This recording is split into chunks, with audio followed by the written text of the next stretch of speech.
로마서 10장 16에서 21절 말씀입니다.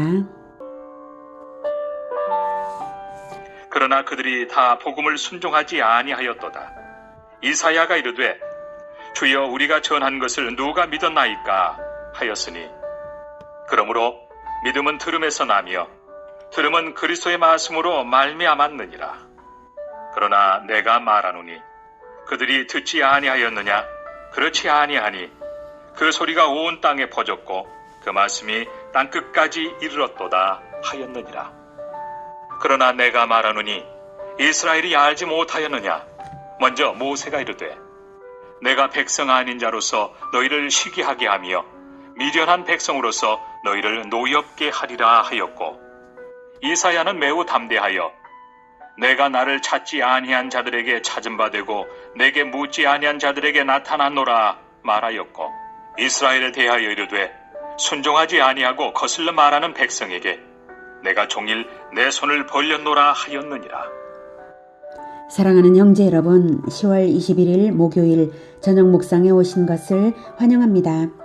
15절까지의 지난 묵상에서 구약 이스라엘에게 의를 얻는 두 가지 길이 제시된 것을 보았습니다. 하나는 율법으로 말미암는 의이고 또 하나는 믿음으로 말미암는 의입니다. 율법으로 말미암는 의만 있는 것이 아니라 구약 성경에 믿음으로 말미암는 의도 있는 것이 구약 율법에 이미 있다는 사실입니다. 율법으로 말미암는 의는 행함으로써 산다라고 레위기 18장 5절에 말한 것입니다. 레위기 18장 5절 너희는 내 규례와 법도를 지키라. 사람이 이를 행하면 그로 말미암아 살리라. 나는 여호와이니라. 이렇게 말씀하셨습니다. 믿음으로 말미암는 의는 대속주와 연합함으로써 얻는 의인데요. 제사법 자체가 그것을 나타내는 것입니다. 그러므로 구약 성경에는 율법으로 말미암는 의도 있지만 그것으로 완전하지 못할 것임을 하나님께서는 아셔서 제사법을 주신 것이죠. 제사법은 믿음으로 말미암는 의를 얻는 그 길이었던 것입니다. 죄인이 하나님을 결코 만날 수 없는데 흠없는 짐승을 피 흘려 대속제물로 하나님께 올려드릴 때 죄사함을 받고 하나님을 만나는 것이죠. 그 제사법 자체가 대속주 그리스도를 통하여 하나님을 만나는 것이고, 제물은 번제물 위에서 속죄제물이 연합되어서 함께 타서 올라가는 것입니다. 그러므로 이스라엘은 번제물처럼 헌신된 그리스도와의 연합으로서만 하나님께서 죄인을 의인으로 인정하시고 받으시는 것을 늘 체험학습을 했습니다. 구약 성경의 제사법에서는 대속주 그리스도를 읽어낼 수 있는 것입니다. 바로 그것이 구약시대의 복음입니다. 예수라는 사람만 없었다 뿐이지 구약 성경에 있는 율법과 선지서가 그리스도의 성품을 알려주므로 그리스도와 연합할 수 있었고, 그리스도와의 연합으로 구원받는 것도 율법이 가르쳤습니다. 그것이 복음입니다. 복음은 창세 때부터 이미 선포되어 있었습니다. 첫 범죄가 저질러진 그때부터 이미 복음은 선포되어 있었습니다. 창세기 3장 15절에 내가 너로 마귀에게 옛뱀 마귀에게 하나님 말씀하셨죠. 내가 너로 여자와 원수가 되게 하고 내 후손도 여자의 후손과 원수가 되게 하리니 여자의 후손은 내 머리를 상하게 할 것이요 너는 그의 발꿈치를 상하게 할 것이니라. 이렇게 여자의 후손이 마귀의 일을 멸하리라고 언약이 있으니 그것이 복음이고, 그것을 믿고 제사를 드리면 여자의 후손과 연합되는 것이고 마귀를 대적하는 것입니다. 그것이 구원입니다. 그러면 이스라엘이 잘 알아듣고 그리스도의 복음에 합당하게 살아야겠는데 그렇지 못했습니다. 16절 그러나 그들이 다 복음을 순종하지 아니하였도다. 이사야가 이르되 주여 우리가 전한 것을 누가 믿었나이까 하였으니, 그렇게 구약시대에도 복음은 분명하게 있었는데도 이스라엘은 복음을 순종하지 않았습니다. 이사야의 말처럼 선지자들은 그리스도와 연합하여 구원받는 복음을 전했는데도 이스라엘이 믿지 않았기 때문에 하나님께 이렇게 이사야가 말한 것입니다. 주여 우리가 전한 것을 누가 믿었나이까? 호소할 정도로 이스라엘은 복음에 순종하지 않았습니다. 그들이 순종하지 않은 이유는 말씀이 없어서가 아니라 듣지 않았기 때문입니다. 17절. 그러므로 믿음은 들음에서 나며 들음은 그리스도의 말씀으로 말미암았느니라. 듣되 그리스도의 말씀을 알아차려서 읽어내고 순종되었어야 합니다. 그러나 이스라엘은 구약 성경을 읽고 자기중심적으로 해석했습니다. 그리스도를 발견하고 그리스도의 메시지를 알아듣고 그리스도를 본받아야 했던 것인데요. 그렇지 못했습니다. 그리스도가 육신을 가진 인격적 실체로 존재하지 않았다 뿐이지 성경이 말하는 것들과 제사법과 절기 규례들이 모두 그리스도의 인격을 가르치는 것이므로 성경을 언약서로 읽으면 그들은 언약의 주와 연합할 수 있었습니다. 18절. 그러나 내가 말하노니 그들이 듣지 아니하였느냐? 그렇지 아니하니 그 소리가 온 땅에 퍼졌고 그 말씀이 땅끝까지 이르렀도다 하였느니라. 그 소리가 온 땅에 퍼졌고 그 말씀이 땅끝까지 이르렀다고 하는데 정말일까 싶으시죠? 우선 이 말씀은 시편 19편을 인용한 것입니다. 하늘이 하나님의 영광을 선포하고 궁창이 그의 손으로 하신 일을 나타내는도다. 날은 날에게 말하고 밤은 밤에게 지식을 전하니 언어도 없고 말씀도 없으며 들리는 소리도 없으나 그의 소리가 온 땅에 통하고 그의 말씀이 세상 끝까지 이르도다. 하나님이 해를 위하여 하늘의 장막을 베푸셨도다. 이렇게 창조 세계의 영광만을 보아도 하나님의 메시지를 알아들을 수 있다는 의미로 그의 소리가 온 땅에 통하고 그의 말씀이 세상 끝까지 이르도다라고 하신 것인데요. 이처럼 세상 모든 것에서 하나님의 메시지를 들을 수 있다는 것을 생각할 때 창조적부터 전해 내려온 제사법에서 너무나 분명하게 하나님을 만나는 길이 바로 흠없는 자의 대속 제사라는 것입니다. 그것을 알려줍니다. 흠없는 자, 죄 없는 자의 대속 제사를 누가 창조적에 올려드렸나요? 바로 가인과 아벨이죠. 그들이 어디서 제사를 배웠겠습니까? 아담과 하와죠. 아담과 하와는 누구에게 배웠겠습니까? 바로 하나님이죠. 그 첫 제사는 아담과 하와의 가죽 옷이 된 짐승 제사였습니다.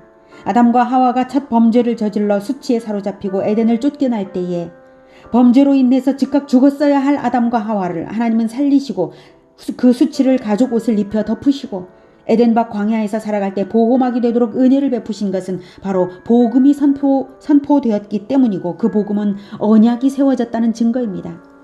복음, 그 복음은 창세기 3장 15절이죠. 내가 너로 여자와 원수가 되게 하고 내 후손도 여자의 후손과 원수가 되게 하리니 여자의 후손은 내 머리를 상하게 할 것이요 너는 그의 발꿈치를 상하게 할 것이니라.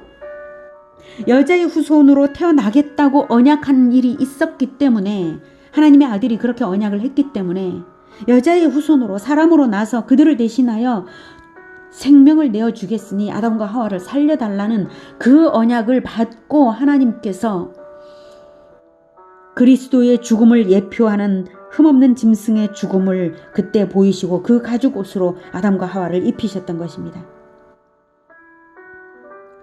그래서 창세기 3장 15절을 복음이라고 하는 것입니다.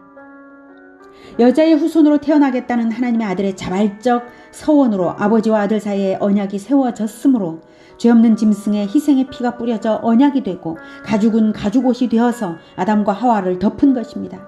마치 칭의의 옷을 입은 것과도 같죠. 아버지와 아들의 언약으로 인해 아담과 하와는 보혈의 옷을 입은 것입니다. 말하자면요. 비록 에덴에서는 쫓겨나지만 그들은 제사를 통해서 죄사함을 받으며 하나님을 만나고 후손에게 하나님의 복음, 여자의 후손 언약을 전해준 것입니다. 제사가 무엇입니까? 하나님의 구원 행위를 기념해 올려드리는 것입니다.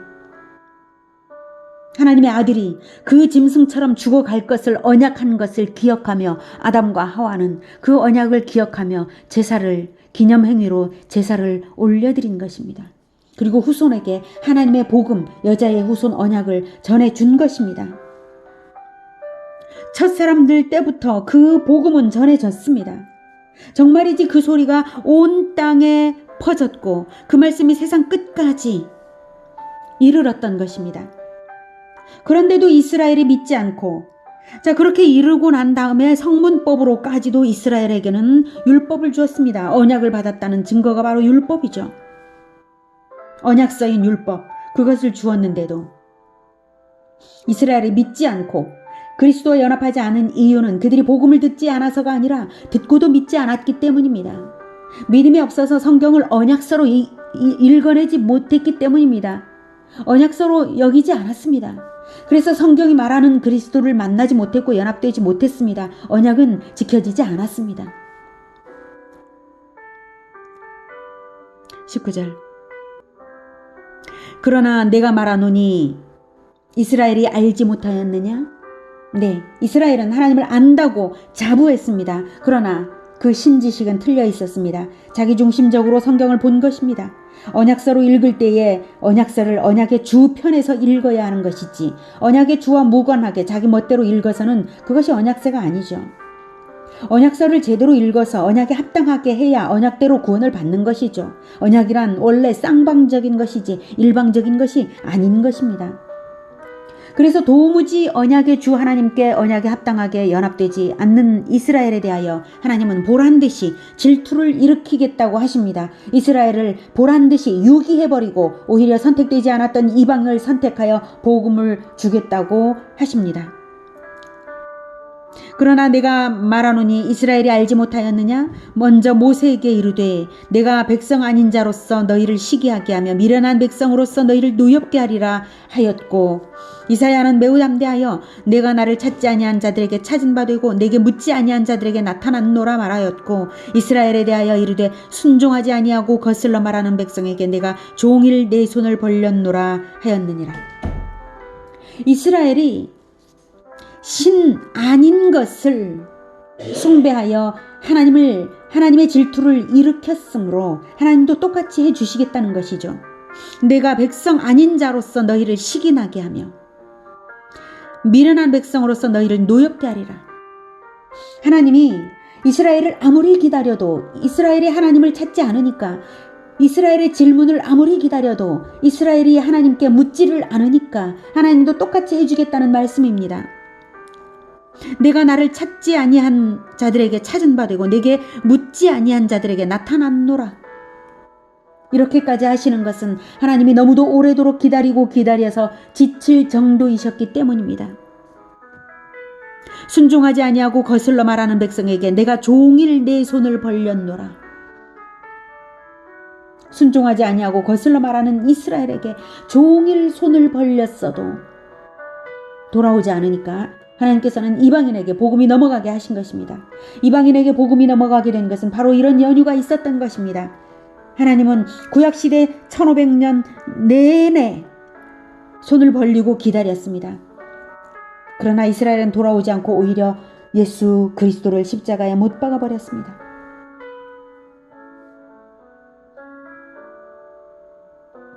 그러므로 하나님의 질투는 역설적으로 이스라엘에 대한 사랑을 증명합니다. 그러니 이스라엘이 종말까지 영원히 버림받은 채로 있지는 않을 것을 우리는 알 수 있습니다. 언젠가는 이스라엘이 다시 복음의 부흥이 있도록 하나님께서 일하실 것입니다. 하나님께 돌아오도록 하나님께서 일하실 것이 분명합니다. 하나님은 사랑을 포기하시는 분이 아닙니다. 하나님은 사실 지쳐서 포기하시는 분이 아닙니다. 바울이 인용한 구약 성구들을 확인해 보도록 하겠습니다. 신명기 32장 16, 17절. 그들이 다른 신으로 그의 질투를 일으키며 가증한 것으로 그의 진노를 격발하였도다. 그들은 하나님께 제사하지 아니하고 귀신들에게 하였으니 곧 그들이 알지 못하던 신들, 근래에 들어온 새로운 신들, 너희의 조상들이 두려워하지 아니하였던 것들이로다. 그리고 21절. 그들이 하나님이 아닌 것으로 내 질투를 일으키며 허무한 것으로 내 진노를 일으켰으니 나도 백성이 아닌 자로 그들에게 시기가 나게 하며 어리석은 민족으로 그들의 분노를 일으키리로다. 이사야 65장 1에서 3절. 나는 나를 구하지 아니하던 자에게 물음을 받았으며 나를 찾지 아니하던 자에게 찾아냄이 되었으며 내 이름을 부르지 아니하던 나라에 내가 여기 있노라 내가 여기 있노라 하였노라. 내가 종일 손을 펴서 자기 생각을 따라 옳지 않은 길을 걸어가는 패역한 백성들을 불렀나니 곧 동산에서 제사하며 벽돌 위에서 분향하며 내 앞에서 항상 내 노를 일으키는 백성이라. 구약시대나 신약시대나 예수 승천 후 성령시대나 현대나 복음의 본질은 똑같습니다. 복음의 본질은 언약의 주를 믿고 언약의 주와 연합되어 살면 구원이라는 것입니다. 주님의 육신적 실체가 땅에 계시든 하늘에 계시든 그것이 상관이 없습니다. 언약의 주와 연합되는 것은 언약에 합당하게 살아가는 일입니다. 언약의 말씀을 듣고 그에 합당하게 살아가는 일입니다. 우리의 대속주 그리스도를 왕으로 영접하여 언약에 합당하게 연합되어 살면 구원이라는 것입니다. 우리 자신의 의가 하나님의 의에 도달되지 못하므로 오직 대속주 예수 그리스도의 보혈로 영혼을 적시며 보혈의 능력에 의지하여 회개하며 나를 대신하여 피 흘리셨으니 나는 그리스도를 대신하여 그리스도의 마음이 되고 그리스도의 입술이 되고 그리스도의 손과 발이 되어서 살아가는 그것으로서 구원이 증명되는 것입니다. 이것이 복음입니다. 성경 전체를 통하여 그리스도를 날마다 만나며 복음에 합당하게 그리스도의 보혈에 의지하여 복음에 합당하게 살아가는 우리 모두가 되기를 축복합니다. 기도하겠습니다. 하나님, 우리는 도무지 율법을 완성시킬 수 없는 자임을 하나님이 아십니다. 그래서 우리가 그리스도의 보혈의 능력에 의지하여 늘 회개할 수 있음을 감사합니다. 그러나 하나님, 우리가 회개할 뿐만 아니라 우리의 삶이 예수 그리스도와 연합되어서 예수 그리스도를 나타내며 살아갈 수 있도록 언약에 합당한 자로 살아갈 수 있도록 주님 도와주시옵소서. 주 하나님께서 이토록 기다리시고 기다리시는데 우리가 늘 내 생각대로 내 마음대로 하나님께 여쭤보지 않고 하나님을 찾지 않으며 자기 마음대로 행하는 이 모든 것, 주여 용서해 주시고 우리를 새롭게 해주시고 오직 성령의 인도를 받는 날마다 받고 늘 받으며 주 예수 그리스도와 연합될 수 있도록 주님 도와주시옵소서. 우리 능력으로 안 됩니다. 주님 성령으로 충만케 하여 주셔서 우리가 날마다 주를 더욱 가까이 할 수 있도록 주님 도와주시고 우리 가까이 계셔 주시옵소서.